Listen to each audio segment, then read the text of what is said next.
We've been consistently sharing the challenges manufacturers face in meeting their workforce needs. Well, this year, we've been really lucky to talk to some amazing manufacturing leaders that are doing new and innovative things to solve their workforce challenges. In today's highlight episode, you'll enjoy some tips and tricks they shared with us in the hopes that you'll learn from it and it will make your business better.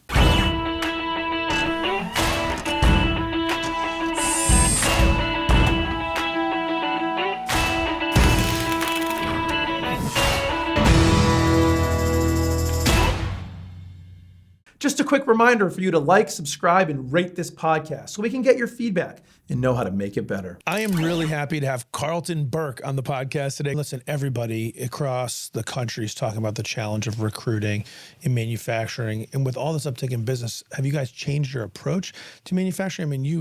There's your dad was a community college guy. Right. You know, we've got a lot of community colleges in Connecticut and people studying. Are you guys engaged? Like, what are you trying to do to close that gap? Great question. Yeah, so we are working with folks from UConn, from Quinnipiac, from Three Rivers, from Eastern, American Job Centers, putting career fairs. Yeah, it's really quite difficult where we are in southeastern Connecticut. EB is taking up all the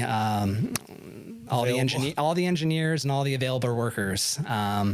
But we are starting to see that turn a little bit, and people that actually applied to EB are now leaving there because they're waiting for work or it wasn't the right fit for them. So they're looking for like a smaller type atmosphere, company culture, and we're able to provide that, and it's a little bit different than EB. So are you trying to use? Sounds like you're trying to use the size of the organization and the culture and the approach to be like a recruiting tool.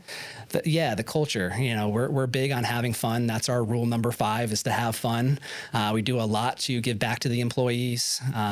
We have company picnics. We bring food trucks down. We go to Rocky Neck State Park and have a day off where people get paid, but we do fun games, almost like a field day. Every Wednesday we bring donuts and bagels in for everybody from Flanders Bakehouse. So the good stuff. We have tuition reimbursement, company sponsored benefit programs where we pay a significant portion of employees' benefits. So we really want it to be a place where people feel comfortable to come to work, feel like they have a voice, feel like they have a say, and really take care of our employees, so that we really try and push that culture. And you don't really get that in a big company like an EB. So that's kind of like our competitive advantage. I am really excited to introduce Marietta Lee, President and CEO of the Lee Company. And we had talked about the war for talent. This is pre-COVID, November of 2019, as we talked about. And just the idea, things we had talked about were how hard it was to find, people to grow, and also retention being a huge part of that, right? Like one way to reduce the pressure on recruiting is to keep the good people that we have and upskill. We just talked about that. So I'm just curious, here we are almost 4 years later. How's that war for talent going? Easier, harder? Well, it's funny to me in looking back on the 2019 podcast that was an issue then, because in my head, that was only an issue after COVID, but apparently it was an issue back then. It just, I think, was exacerbated by COVID, certainly. And people coming back to work after COVID, it seemed to get worse. And I think it really was, because we never really had to make an effort to go out and find employees. Or find job applicants. They sort of found us. And we got to a point about a year ago where we had all these job openings and people were not walking in the door. And so we really had to go out and look for people. I mean, we always went to the trade schools and the engineering schools and the job fairs, but we never really had to advertise or promote ourselves. And that was a big change for us. And also everyone else, all the other manufacturers were struggling. So all of a sudden it was like, we would get a good person in the door and then Pratt would offer them way more money. And so we were all competing with each other for the same pool of talent, which was a little different too. Mm-hmm. Yeah. And we never really had that much of a problem with retention pre-COVID. I mean, we would give service awards to people that had been there 45 years, 50 years. That was not unusual. People hardly ever left for another company. But then when the war on talent started and the bidding wars started between the manufacturing companies, we were starting to see people leave, and we were shocked. We'd never had that before. Like, what do you mean they're leaving us? Like, nobody ever leaves. And so we sort of had to change our mentality. Yeah. Well, I mean, listen, obviously you probably still in your world look up at the Pratts and the Northrop Grummans or Sikorskis or whatever as like the people, the elephants in the room or whatever. But most manufacturers look at the Lee company as an elephant in the room too. And it's funny that you mentioned you didn't have to do as much to compete. But what I've been seeing is a lot of the other manufacturers also started to really like up their game and started to go to some of the engineering schools. Small manufacturers didn't used to do that. And so now all of a sudden your pool's being siphoned up. So it sounds like it hit and you guys had to sort of change your approach. Yeah, it's a little tricky. And I will see some of the resumes that come through. And I know a lot of manufacturers in Connecticut, and sometimes they're from one of my friends' companies. I'm like, well, what do I do now? Am I allowed to hire this person? Is this going to create a problem? Do I need to alert them that their employee's looking for a job? And I never saw that before. Yeah, it's been interesting. So what are some of the things you guys are doing? Because you, as I went back and listened to our last show, and you just referenced it, you were already doing a lot of the things that many manufacturers had to start doing, getting more connected with the trade schools, getting more connected with the colleges and universities and engineering schools, being really active at job fairs, like kind of going out there. You guys were already doing all of that, and now other people are doing it. So what have you pivoted to when you guys looked at, okay, we got to change? What are you doing now? Yeah, so anyone that listens to WPLR has heard our ads on the radio. Like 10 years ago, that was a foreign concept to us, advertising for employees. And so a little more advertising. We did a program about 6 months ago that had the benefit of bringing more people in. So we eliminated our employee contribution to the health plan. So our employees pay nothing every month for a very good health plan. And we did that because we felt it was really important to look out for our employees. Our employees are what made our company what it is today. And we're very generous with our employees. And so we were so happy to be able to do that.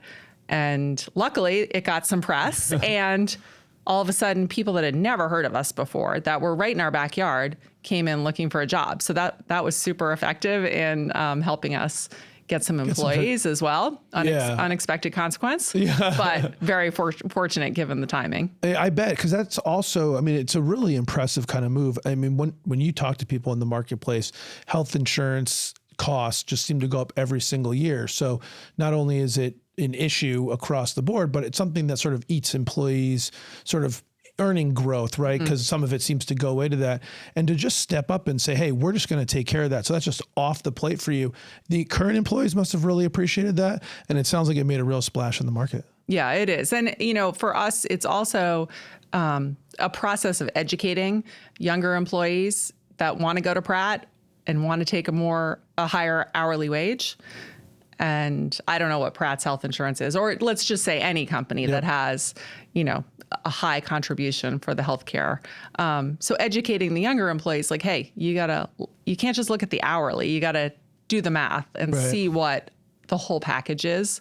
I think the older employees, people that have had some health insurance needs in the past understand that. People with families understand that, but really the younger people that we are trying to attract, it's not that important to them. And I remember being 22 years old and my first job, the HR person started talking about health insurance. I pretty much tuned them out, right? All I cared about was what the salary was and how many days off I got. That's right. That's all that matters. And you guys also have a pretty generous profit sharing program. We do. So our profit sharing program was started by my grandfather in the early days of the company. Before the profit sharing plan was very generous, but there were no profits. Easy to be generous when you're dividing by a small number. It was one of the first ones in the country, and we still have it today. And it's a big perk for people. I mean, we have people that have been with us their whole careers that retire with a big sum of money in their profit sharing account. And for many people, it's a life changer. Today, I'm on with Jonathan Fife, CEO of Brightfeeds. A lot of the manufacturers we talk to talk about workforce as a challenge. And I wonder, as you guys have been growing, you talked about engineering, you've talked about plant managers. I mean, you guys need all the same stuff, right, that all the other manufacturers we talk about have. And you even have some of the newer stuff, right, which is marrying the physical world with the technology world, and you're doing all that. How are you finding your ability to attract and retain talent? So far, it's finding difficult, retaining. So far, we've had success, I think we spend a lot of time bringing in a very strong person to run the plant,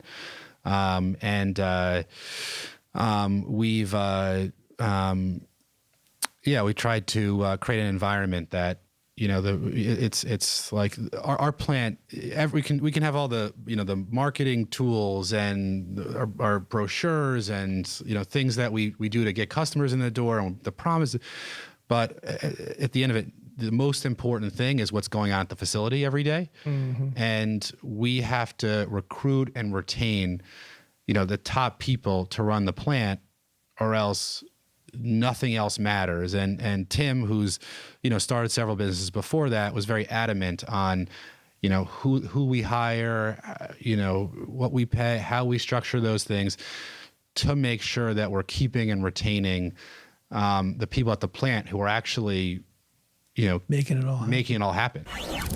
Today, I have Stephen Mazzarelli from Commercial Sewing. How do you think about leveraging those core values and what the business is doing to grow and add new employees? Something you mentioned earlier, I'm sure people listening will pick up on the fact that the more we can leverage technology to get more output from each of the people in our organizations, there's a lot of upside to that, including the fact that it relieves some of the pressure of finding people, which we've been talking about as a challenge for as long as the 3+ years this podcast has been going. But when you think about hiring, how do you think about leveraging your core values? How do you think about leveraging the innovation that you guys have going at Commercial Sewing to make that better or more successful? Sure. In the hiring process, we really look at the core values and making sure that the candidates coming in or applying for that job really meets those things. It's been difficult. It's hard to, when you're doing an interview, understanding where they stand on some of the core values that we have. Do they align with us? You want to make sure when they are coming into the team that they're truly part of the team and they're not going to be really having a hard time with our core values. So recruiting is one thing. The technology going forward, we're always customer commitment and the will to win. So really that leads to the innovation, the technologies that are out there. You have to keep investing in some of these things. Yeah. Do you find that when you guys are interviewing or showing people, I imagine they're going to take a factory tour or whatever. Sure. I got to imagine seeing kind of the high tech stuff and all the stuff you guys are doing and investing is a huge plus to recruiting talent. It is. They come to the place and they go, I didn't really expect it. I saw some things on your website, but I didn't really understand what they were until you see them in person. Yeah, I can only imagine. Today, I have Joe Mullally, Senior Vice President of DefibTech. With this type of demand for the level of precision and quality that a Class 3, device requires, how are you guys sort of addressing the workforce challenge that you must be finding? Because you must need high-skilled workers to put this stuff together. Well, for sure. We've been really lucky. We've got a pretty stable workforce in the factory, many of whom have been with us for a long time. And, we work very closely with MPI. I don't know if you know MPI. Of course, Manufacturing Pipeline Initiative, yeah. And so a lot of those folks, when we transitioned from our Seymour facility to Brantford, they followed us. And I think that's quite a testament for the culture. I mean, so that's been a big focus for us, and retention and, treating people in the right way. That's really the culture at DefibTech. I mean, for me, for sure, that's the thing that I enjoy the most. And I'd like to think that my colleagues feel the same way. Dude, it's everything. The best way to continue to build your workforce is keep the great employees that you have. If you're churning 20%, it's hard to keep it moving in the right direction. I'm with Jack Lukasik, president of Satellite Tool. One thing that I think people struggle with sometimes in smaller organizations is they don't see advancement opportunities. They don't see training opportunities. They don't see promoting, from within because they don't see a lot of movement. How do you guys think about that? How do you sort of is that something you think about? Do you provide those? Like, where are you on that scale? We do. We promote within. I mean, we have at least, I want to say 10 employees currently in my facility that came to us totally green. So totally green. They knew nothing about manufacturing or anything. What were they doing? They were young. Okay. They came from Poland, and they came here and looking for work, and a friend of a friend knew they were here, and those situations happen a lot less these days than they used to. But anyway, so he comes in green, so we put him on the lathe. Okay, he learns the lathe, then he learns the mill, and now he's my top CMM programmer. Another guy came in green too, very smart gentleman as well. Learned to turn, did a little bit of milling, and now he's the ops manager. And we have at least 3 other guys that are like that came in green, and one girl put her into burring, and now she's helping out with production control and expediting internally. So we do promote within, and we like that a lot. So it's an opportunity for everybody in the company. That is an opportunity. I bet you tout those stories. I mean, you had them right at the ready. You got, this person ops manager. I bet that must be really encouraging to other employees who look around and see people who've started at the very, bottom, if you want to call it, or very entry level roles and have really progressed over the years. I bet that's a really strong retention tool. I would hope so. I think it is, especially when I had 4 guys that left and came back and are still here. Yeah. So that's very encouraging. They always think the grass is greener, and sometimes it is. There's no doubt about it. Listen, nobody's perfect. I know my company's not perfect, but we do the best we can every day. I am really excited to welcome Alexandra Dom, the Commissioner of the Department of Economic and Community Development. I'd just be interested in sort of your view of, I went back to looking at this job creation concept and creating jobs and moving businesses here. You've talked about that, and that's really important. And I think the private sector is looking and saying, hey, we've got jobs. We got lots of jobs. We've got, tens of thousands, hundreds of thousands of jobs. What we don't have is people to do the jobs. Totally. And so, talk to me about, I realized I don't realize, maybe you have the one thing we can do that will solve this problem, and you will shed light on it right now and fix the whole thing. Today's the day I fix the whole problem. Yeah, go ahead, Alexandra. Let's do it. Let's put all that schooling, consulting, development background. Let's put that all to the test right now. What do you got? Okay. So I think I would think about the problem, in a couple different ways. There's, what are we doing? If you think about it like a factory, you've got your inputs and they're people, right? And then your factory line, which is training, and then your outputs, which are trained people and what you do with them. So I think our job is I think DECD's job is to participate at all parts of the. I'm coming up with process. Up with this live, which is probably not the smartest thing I've ever done. I'm with you. I'm going to help you through it, but I like what you're working with. Having never been a manufacturer, took one manufacturing class in business school, so here we go. So the inputs, I think, are very much our job. So getting more people to the state. And that's where we talked a lot about already, and we won't get too much more into it, but making sure that we're making this state a place that people want to live. We've got those environments that they're looking for, the housing that they're looking for, places where they can afford to live. I view that as a job of many parts of the state government, but certainly a big goal of DECD's is to bring in more of those inputs into the workforce equation.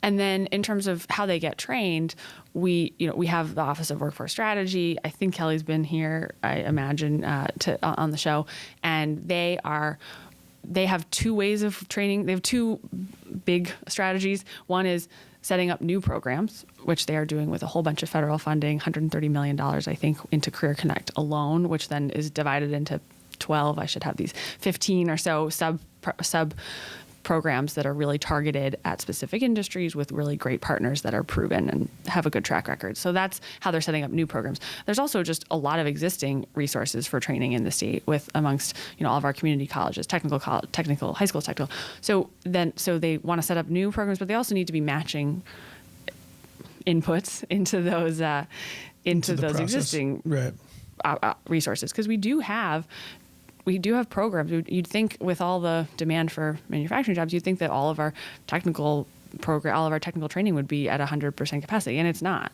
So matching people with those existing resources or existing training. And then as it relates to the outputs, I again think that's a big part of DECD's role, is to make sure that our employers know how to go get the trained people, where to find these trained people,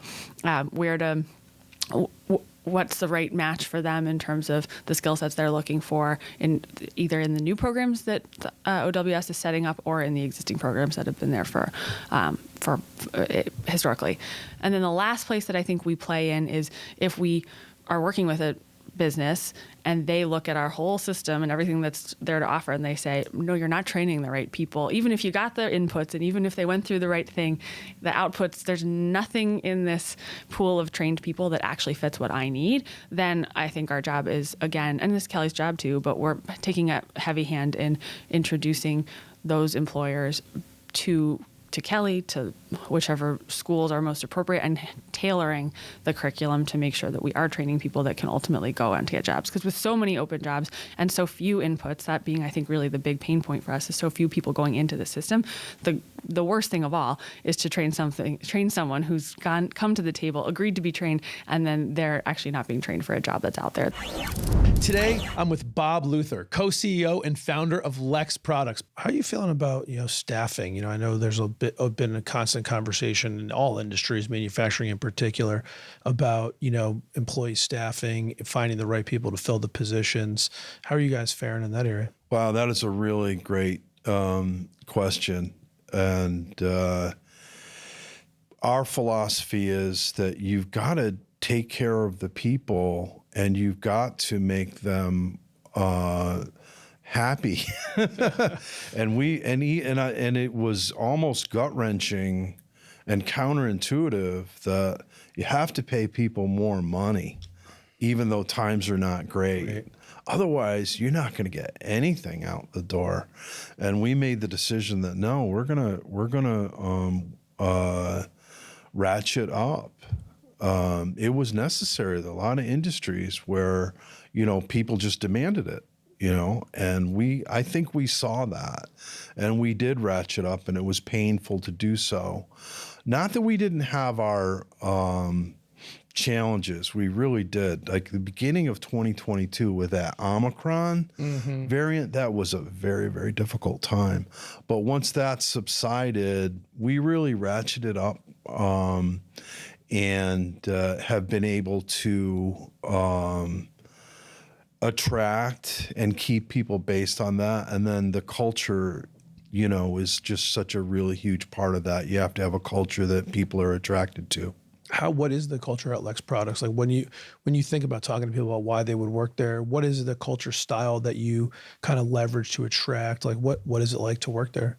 Well, it's a very family-oriented, teamwork-oriented, safety-oriented, people-first environment.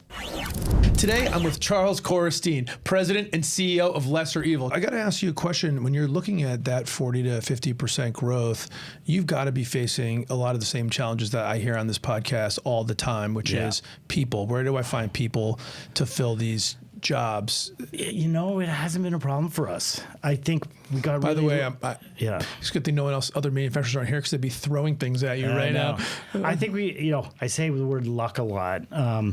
But Danbury was really good to us because it had a labor force that was pretty vibrant, and I think we paid a little bit more than probably some of the and I think we were a fun place to work. We really, right from the beginning, I would say we've gotten a lot better at culture, but we've always had kind of a playful approach to things, and people kind of like working where we work. And I think word of mouth has been a really amazing thing for us. Like we've got, wives bring their husbands, they bring their kids, and all of a sudden now we've got, some of these people at our factory have been there 7-8 years. They've got a bunch of family members that work, so it's a really cool environment. That is a really cool environment. I mean, are you guys, you say it's really fun. Are you guys doing anything to sort of foster that? What is it about culture? How do you think about that?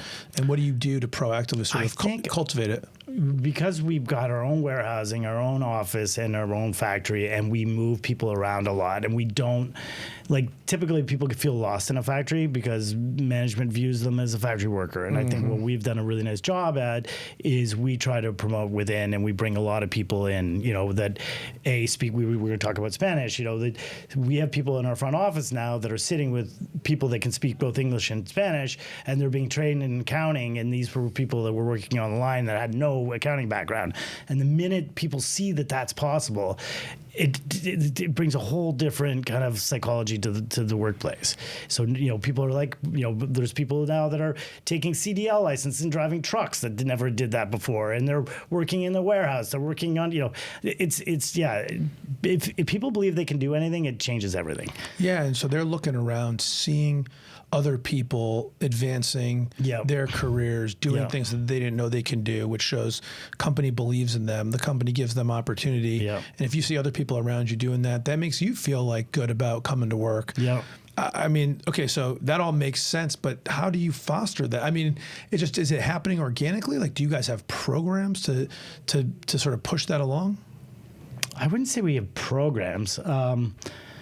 I would say, we do a lot of stuff together as a team. So whether we have a gym in our facility, and we have yoga classes, and we did Zumba classes, and people would come over from the factory, at 3:00, you'll come into our gym now, and there's 20 ladies that are come fresh off the first shift, and they're working alongside you are, and then another great thing we've done is we brought bar manufacturing into our office because there's no space in the factory. And we bring all these people in that are used to running popcorn machines or extruder machines, and now they're running the bar machines, and they're eating lunch in the same cafeteria that we're all eating in. So it's just really cool. You'll see factory workers bring their families and come into the office and introduce themselves to people that are it's not a program. I think a program maybe wouldn't feel as authentic as we actually really like having them come in, and it feels really good, and they sense it. Made in America with Ari Santiago is brought to you by CompassMSP. Thanks for listening and spending some time with me today. My goal is to help build a strong manufacturing community, and it would be impossible to do without all of you.